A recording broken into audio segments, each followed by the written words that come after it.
பெரிய ஸ்டேடியம்ல ஒரு boxing ring, 2 heavy weight champions ஒருத்தருக்கு ஒருத்தர் எதிராக நேரா நிக்கிறாங்க. ஸ்டேடியத்தில் இருக்கிற எல்லாரோட கண்களும் இவங்கள பார்த்துட்டு இருக்கு. இதே மாதிரி ஒரு சீன் தான் அந்தியோகியா திருச்சபையில நடந்தது. ஒரு பக்கத்துல திருச்சபையின் தூணாகிய பேதுரு, இன்னொரு பக்கத்துல லேட்டா வந்தாலும் ரொம்ப வைப்ரண்டா இருக்கிற பவுல். பேதுரு பண்ண ஒரு காரியம் பவுல் அசைச்சிச்சு. இப்ப அவர் அதுக்கு மாறா என்ன பண்ண போறாருங்கிறத எல்லாரும் பார்த்துட்டு இருக்காங்க. கலாத்தியர் 1ஆம் அதிகாரம் 11ஆம் வசனத்துல இருந்து 2ஆம் அதிகாரம் 14ஆம் வசனம் வரை 3 விஷயத்த பவுல் நரேட் பண்றாரு. எதற்காக இந்த காரியத்தை எல்லாம் பண்றாருங்கிறத இந்த வீடியோ நம்ம பார்க்க போறோம். வாங்க வேதம் கற்போம்.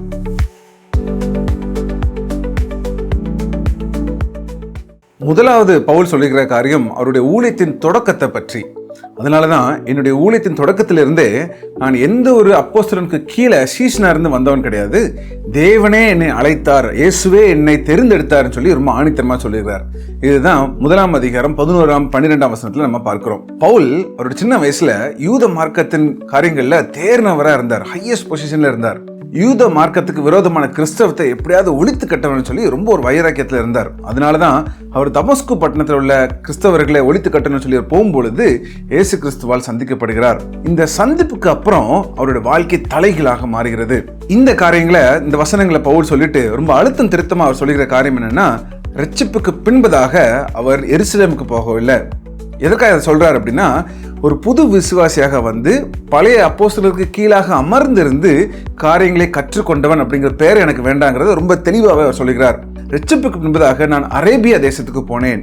இந்த டிராவலை எலியா தீர்க்கதரிசியின் ஊழியத்துக்கு ஒப்பிட்டு என்டி ரைட் அப்படிங்கிற ஒரு வேத அறிஞர் அவர் விளக்குகிறார்.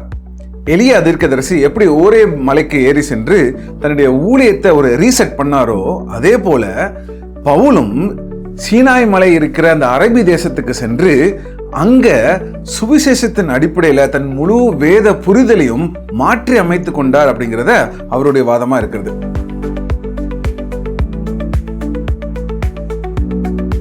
பதினெட்டாம் வசனத்துல பவுல் சொல்லுகிறார், 3 வருஷத்துக்கு அப்புறம் தான் அவர் எருசலேமுக்கு வருகிறார். அங்க வந்து பேதுருவோடு கூட 15 நாட்கள் தங்கி இருந்து பல காரியங்கள் கண்டு கொண்டாரு சொல்லி சொல்றார். இங்க கண்டு கொண்டேன் அப்படிங்கிற அந்த வார்த்தைக்கு பின்னாடி இருக்கிற கிரேக்க வார்த்தை ஹிஸ்டரியோ. இந்த ஹிஸ்டோரியோங்கிற வார்த்தைக்கு மீனிங் என்ன அப்படின்னா, கேள்வி கேட்டு காரியங்களின் உண்மையை கண்டறிகிறது, ஒரு இன்வெஸ்டிகேட்டிவ் ஜேர்னலிஸ்ட் மாதிரி. அப்போ பவுல் 15 நாட்கள் எருசலேமில் தங்கியிருந்து 3 வருடம் அரேபிய தேசத்துல தான் கற்றுக்கொண்ட சுவிசேஷத்தின் உண்மை சரிதானா, அந்த சத்தியம் சரிதானாங்கிறத பவுலிடம் கேட்டு அவர் கன்ஃபார்ம் பண்ணிக்கிட்டார். நல்லா கவனிக்கணும், 15 நாள்ங்கிறது நமக்கு இன்னைக்கு ஒருவேளை அது பெரிய நாட்களா தெரியலாம். ஆனா அந்த காலத்துல ஒரு பெரிய குருவுக்கு கீழே சீஷன் ஆகணும் அப்படின்னா கிட்டத்தட்ட 3 வருஷம் தங்கியிருந்து படிக்கணும். பவுலுங்க என்ன சொல்றாரு, நான் 3 வருஷம் பேதுரு கீழே தங்கியிருக்கல, நான் தனிமையிலே ஆண்டவரோடு கூட சஞ்சரித்தேன். அதுக்கு அப்புறம் தான் பேதுட்ட வந்து ஒரு சில காரியங்களே நான் கன்ஃபார்ம் பண்ணேன்னு சொல்றாரு. இந்த அதிகாரத்தின் கடைசி வசனங்கள்ல யூதயா தேசத்து திருச்சபைகள் இருந்து, அதாவது எருசலேம் தேவாலயத்திற்கு கீழாக இருந்த மற்ற திருச்சபைகள் இருந்து தான் எவ்வளவு தள்ளி இருந்தேன்ங்கிறத அவர் சொல்கிறார்.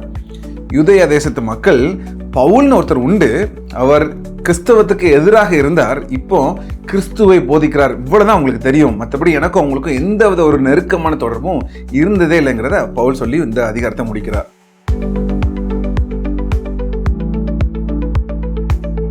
இரண்டாம் அதிகாரத்துல பவுல் சொல்லிக்கிற காரியங்கள் 14 வருஷம் கழிச்சு நடந்த காரியங்கள். அதாவது பவுல் பேதுருவோடு கூட அந்த 15 நாள் தங்கி இருந்து காரியங்களை கேட்டறிந்து அதுக்கப்புறம் நிறைய மிஷனரி ஜேர்னிஸ், அதுக்கப்புறமா தீத்து அப்படிங்கிற ஒரு புறஜாதி பையனை அவர் கூட்டுட்டு எருசலேமுக்கு வரார்.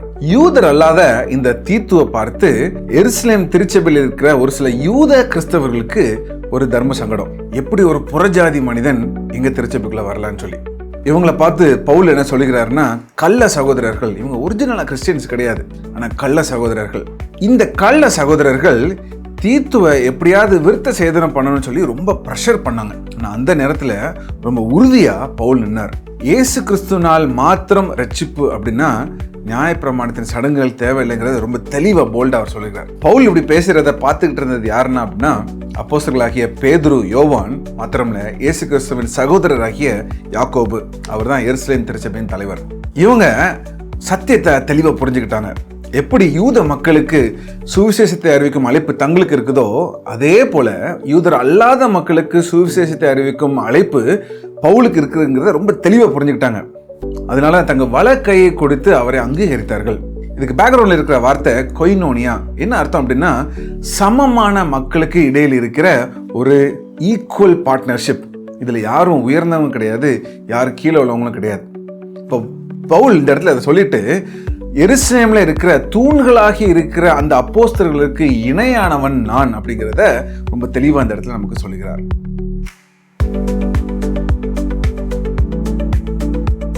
ரெண்டாம் அதிகாரம் 11ஆம் வசனத்துல தான் இந்த ஹோல் ஹிஸ்டரியுடைய கிளைமேக்ஸ் நடக்குது. நம்ம ஏற்கனவே பார்த்தோம் இல்லையா, பேதுரு ஒரு சைடு, பவுல் ஒரு சைடு. இயேசு கிறிஸ்துவின் சுவிசேஷத்தினால யூதர் அல்லாத மக்களுக்கும் யூத மக்களுக்கும் இடையில இந்த பிரிவு உடைந்து 2 பேரும் ஒன்னா இணைகிறாங்க. இந்த ஒன்னா இணைறது வெறும் ஆவிக்குரிய காரியங்களை மாத்திரம் இல்லாமல் அவங்களுடைய கலாச்சாரத்திலே அது ஒன்னா இணைஞ்சிடறாங்க. ஒன்னா உட்காந்து சாப்பிடுறது, ஒன்னா ஃபெல்லோஷிப்ல இருக்கிறது. இந்த ஃபெல்லோஷிப்ல பவுல் மாத்திரம் இல்ல, பேதுரும் கூட ரொம்ப சந்தோஷமா ஒன்னா இணைஞ்சிருக்காங்க. ஆனால் திடீர்னு எருசலேம் தேவாலயத்திலிருந்து யாக்கோபின் மக்கள் ஒரு சிலர் வராங்க. அவங்க யாருன்னா அந்த யூத கிறிஸ்தவர்கள். அவங்க வந்த உடனே பேதுருக்கு ஒரு சின்ன பயம் ஆயிருது. ஐயோ, நம்ம யூத மக்கள் நான் இந்த மக்களோட கூட சேர்ந்து இருக்கிறத பார்த்தா என்ன நினைப்பாங்கன்னு சொல்லி நைஸா நழுவுறாரு. இவர் நைஸா நழுவுறாரு. ஆனா அதை பவுல் அதை பார்த்துட்டு அவருக்கு பயங்கர கோபம் வருது. என்ன அப்படின்னா, இது ஒரு சாதாரண மனுஷர்கள்ல இருந்து விலகிற ஒரு காரியம் அல்ல, சத்தியத்துல இருந்து விலகிற ஒரு காரியம். அப்போஸ்தலர் 10ஆம் அதிகாரத்துல நம்ம பார்க்கிறோம், தான் ஒரு யூதன், நான் மற்றவங்க எல்லாரோட உயர்ந்தவன் அல்லது சுத்தமானவன் சொல்லி தன்னை உயர்த்தி பேசிட்டு இருந்தார் பேதுரு. அவரை கிறிஸ்துவுக்குள் அனைவரும் சமம், எல்லாரும் ஒரே குடும்பமா இருக்கிறோங்கிற ஒரு மாற்றத்தை கிறிஸ்து அவனுக்குள்ள ஏற்படுத்தியிருந்தார். அந்த மாற்றத்தோடு தன்னுடைய ஊழியத்தை செய்து கொண்டிருந்த பேதுரு இன்னைக்கு யூத மக்களை பார்த்த உடனே அந்த நிலைப்பாட்டிலிருந்து மாறி வழுகி போறார். பேதுரு ஒரு சாதாரண மனுஷன் இல்ல, ஒரு கரிஸ்மேட்டிக் லீடர். எப்பவும் ஒரு பின்னாடி ஒரு குரூப் இருக்கும். அவர் எப்பப்பெல்லாம் தப்பு பண்றாரோ அவரோடு கூட இருக்கிற மற்ற மக்களும் அவரை பின்பற்றி அப்படியே போயிடுவாங்க. 13ஆம் வசனத்துல பார்க்கிறோம், அந்தியோகியா திருச்சபையில இருந்த மற்ற யூத மக்களும் பேதுருவோடு கூட போனாங்க. ஈவன் பர்னபா கூட இந்த புறஜாதி மக்களுக்காக சுவிசேஷத்தை அறிவிக்க வேண்டும் சொல்லி பவுலை ஊக்குவித்து அழைத்து சென்ற பர்னபா கூட பேதுரு பின்னாடி அவர் வழி விலகி போகிறார். பேதுரை பார்த்து பவுல் கேட்கிறார், ஐயா, நான் ஒரு யூதன் சொல்லி உன்னை உயர்த்தி பேசிட்டு இருக்கிறியே, உன் வாழ்க்கையில யூத நெறிமுறை இருக்குதா? மாய்மால காரணம் இருக்கிறியே, அன்னைக்கு அப்படி பேசுற, இன்னைக்கு இப்படி பேசுற, சத்தியத்தை மாற்றி பேசுகிறேன்னு சொல்லி ரொம்ப காரசாரமான ஒரு விவாதம் நடக்கிறது. இதன் முடிவு என்ன நடந்துச்சுன்னு சொல்லி நமக்கு பைபிள்ல கொடுக்கப்படல. ஆனா பல வேத அறிஞர்கள் என்ன சொல்லிடுறாருன்னா, இதன் முடிவு ஆக்சுவலா பவுலுக்கு ஒரு தோல்வியாக தான் அடைஞ்சிச்சுன்னு சொல்றாங்க. அதனாலதான் ஒரு சில திருச்சபையிலிருந்து பவுல் கொஞ்சம் விலக்கி வைக்கப்பட்டாருன்னு சொல்லி ஒரு சிலர் சொல்றாங்க. பட் பவுலுக்கு அதெல்லாம் கவலையே கிடையாது. சத்தியத்தில் என்றும் நிலைத்திருக்க வேண்டும். யாருனாலும் பரவாயில்ல, எவ்வளவு பெரிய ஆட்களா இருந்தாலும் பரவாயில்ல, சத்தியம் சத்தியமே, அது மாறக்கூடாது. இந்த வசனங்களை நம்ம பார்க்கும்போது பவுல் ஒரு தலைக்கணம் பிடித்தவர் மாதிரி நமக்கு ஒருவேளை தோணலாம். எந்த தலைவர் வந்தாலும் நான் அடிபணிய மாட்டேன்னு சொல்லி அவர் பேசுற மாதிரி நமக்கு தெரியலாம். ஆனால் அப்படி இல்லை. இங்க ஈகோ பிரச்சனை இல்லை. இந்த வசனத்தை நீங்க தெளிவா பாத்தீங்கன்னா பவுல் அவங்களுக்கு கொடுக்க வேண்டிய அந்த மரியாதையை ரொம்ப தெளிவா கொடுத்துறாரு. எருசலேம்ல 15 நாள் தங்கி இருக்கிறது, அதுக்கப்புறம் இந்த மூத்த தலைவர்களோட அந்த வழக்கை கொடுக்கிற அந்த ஐக்கியம், இதெல்லாம் ரொம்ப கரெக்டா இருக்குது. ஆனா ஒருபோதும் சுவிசேஷத்துக்கு மேலாக இந்த மனிதர்களை ஏற ஒரு நாள் அவர் விடுறதில்லை. கரெக்டான இடத்துல வைக்கிறார். நமக்கும் இன்னைக்கு நமக்கு பிடிச்ச பாஸ்டர்ஸ், லீடர்ஸ், இன்ஃப்ளூயன்சர்ஸ், ஈவன் என்ன மாதிரி யூடியூப் பர்சனாலிட்டிஸ் கூட இருக்கலாம். ஆனா ஒருபோதும் இவர்களை பின்பற்றி சத்தியத்திலிருந்து தவறி போய்விடக்கூடாது. இவங்களுக்கு சக விசுவாசியா கொடுக்க வேண்டிய மரியாதை கொடுக்கணும், இவங்களை கௌரவப்படுத்தணும்.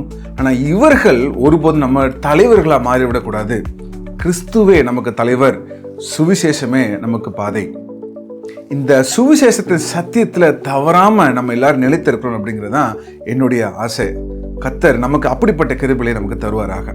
நெக்ஸ்ட் வர்ற வீடியோல சுவிசேஷம்னா என்ன அப்படிங்கிற ரொம்ப ஆழமான சத்தியத்தை பவுல் பேசுகிறார். அதை நம்ம பார்க்கலாம். May God bless you.